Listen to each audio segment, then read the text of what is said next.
आग लगा देंगे, हम आत्मदाह कर देंगे। मैंने पूछा चाबी आपकी किसके पास थी, जो ये डॉक्यूमेंट रखे जाते हैं? आरओ कहता है आरओ के पास थी, आरओ कहता है आरओ के पास। एक दिन पहले ही मैंने बोल दिया था कि मुझे ऐसा अंदेशा है कि मेरा पर्चा किसी न किसी प्रकार से गलत रिपोर्ट बनाकर हमारा पर्चा खारिज कर दिया जाएगा। पर्चा तो मैंने देखा ज्यादातर विरोधी के खारिज हुए हैं, जो बीजेपी से विरोधी लड़ रहे हैं उन्हीं का खारिज ज्यादा है। जो बीजेपी के पक्ष में लड़ रहे हैं मैंने अभी तक किसी का पर्चा खारिज होता नहीं देखा। मेरा कर्मचारी है मिस्टर मछखोलिया, उसने मिलकर राम सिंह काड़ा जी की पत्नी को निर्विरोध वहाँ से बीडीसी सदस्य बनाने के लिए उन्होंने वो प्रपत्र रातों रात संडे के दिन शराब पिला के वो प्रपत्र गायब करवाए। यही प्लान अंदर खाने चल रहा है। त्रिस्तरीय पंचायत चुनाव का चुनावी दंगल शुरू हो चुका है, लेकिन यहाँ सत्ता का ऐसा जोर चल रहा कि चुनावी मैदान में वही डटा रह गया जो सत्ता के करीब है। बाकी आम आदमी तो सिर्फ पर्चा दाखिल कर घर बैठ गया है क्योंकि उसका पर्चा खारिज हो गया। लेकिन क्यों हुआ ये बताने वाला कोई नहीं, क्योंकि सत्ता के रिमोट से संचालित मशीनरी पूरी तरह से समर्पित है।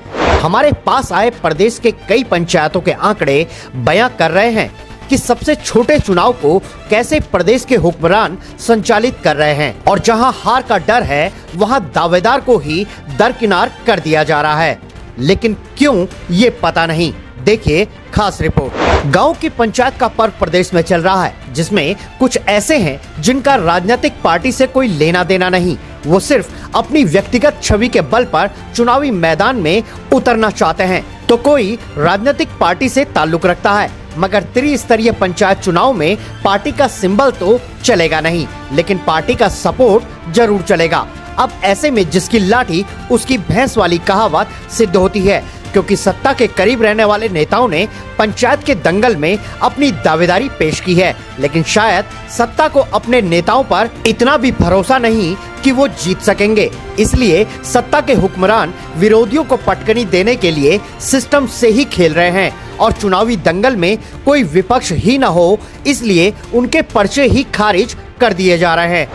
पर्चा पहले तो स्वीकृत हुआ था, उसके बाद उस पर आपत्ति नियम विरुद्ध जाके पहले तो आपत्ति स्वीकार की। तो मैं उसी के लिए आरओ साहब के पास आया था कि मेरे पर्चे पर क्या आपत्ति लगी है और उस आपत्ति का निस्तारण में क्या जांच रिपोर्ट आई है, और मुझे उसकी सत्यापित प्रतिलिपि उपलब्ध कराओ ताकि मैं न्यायालय में अपना पक्ष रख सकूँ। लेकिन आरओ साहब द्वारा वो प्रतिलिपि देने से भी साफ साफ मना कर दिया गया है, क्योंकि अधिकारी किसी भी तरह से साथ नहीं दे रहे हैं। एक दिन पहले ही मैंने बोल दिया था कि मुझे ऐसा अंदेशा है कि मेरा पर्चा किसी न किसी प्रकार से गलत रिपोर्ट बनाकर, अतिक्रमण की गलत रिपोर्ट बनाकर मुझे अतिक्रमणकारी दर्शाकर हमारा पर्चा खारिज कर दिया जाएगा। और अगले दिन हुआ भी ऐसा, यानी मेरी भविष्यवाणी भी सच हुई, क्योंकि मुझे अंदेशा हो गया था कि कुछ ना कुछ यही प्लान अंदर खाने चल रहा है।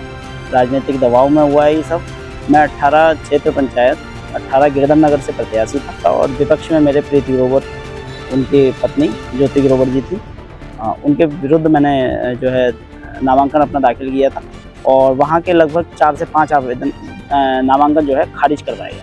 ऐसे एक नहीं कई दर्जन मामले सामने आए हैं जहां कई दावेदारों के पर्चे ही खारिज हो गए हैं, जिसकी वजह क्या है ये बताने की जहमत तक रिटर्निंग ऑफिसर नहीं कर रहे हैं, क्योंकि उनको तो बहुत काम है, मगर कोई सवाल करे ये शायद किसी को पसंद नहीं है। अब ऐसे में सामने आई लोगों की प्रतिक्रिया भी आप खुद ही सुन लीजिए। इसमें दबाव है, बीजेपी का एक दबाव है।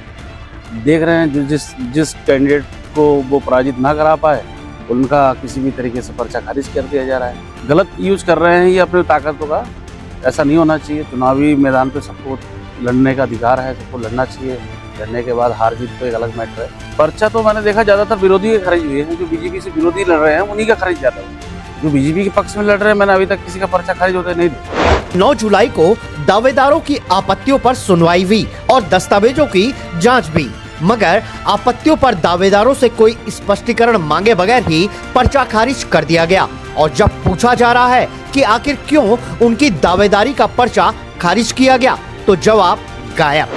देखिए, आपको बताना चाहूँगा जो हमारा जो गदरपुर ब्लॉक का आज निर्वाचन का कार्य चल रहा है, कुल मिलाकर हमारे 1259 तक हमारे आवेदन आए थे। कल हमारा संवीक्षा का लास्ट डे था, तो संवीक्षा में हमारे कुल मिलाकर 31 जो आवेदन थे वो निरस्त किए गए हैं। इसमें से 16 ग्राम पंचायत के हैं, ग्राम पंचायत सदस्य, 3 ग्राम प्रधान और 12 हमारे सदस्य क्षेत्र पंचायत के। आज के डेट में देखी जाए तो हमारे पास कुल 1228 आवेदन हैं जो जांच में वैध पाए गए हैं। क्योंकि अभी नाम वापसी का कार्यक्रम भी हमारा चल रहा है, जो कल तक जारी रहेगा। जब नाम वापसी के जितने भी प्रकरण आएंगे उसको उसमें समन्वय करते हुए हम फाइनल लिस्ट कल रात तक जारी करेंगे।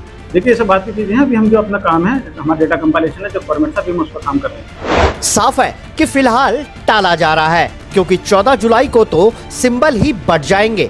फिर क्या जवाब यदि मिला भी कि किस कारण पर्चा रद्द हुआ है, तो उस पर कोई अदालत का दरवाजा न खटखटा ले, इसके लिए पूरा मैप तैयार है। जाहिर है अपनों को जिताना है तो चुनावी खेल तो खेलना ही पड़ेगा, क्योंकि सत्ता की चाबी तो उन्हीं के पास है। फिर क्या निष्पक्ष और पारदर्शी चुनाव का ढिढोरा पीटना। ब्यूरो रिपोर्ट, आवाज इंडिया।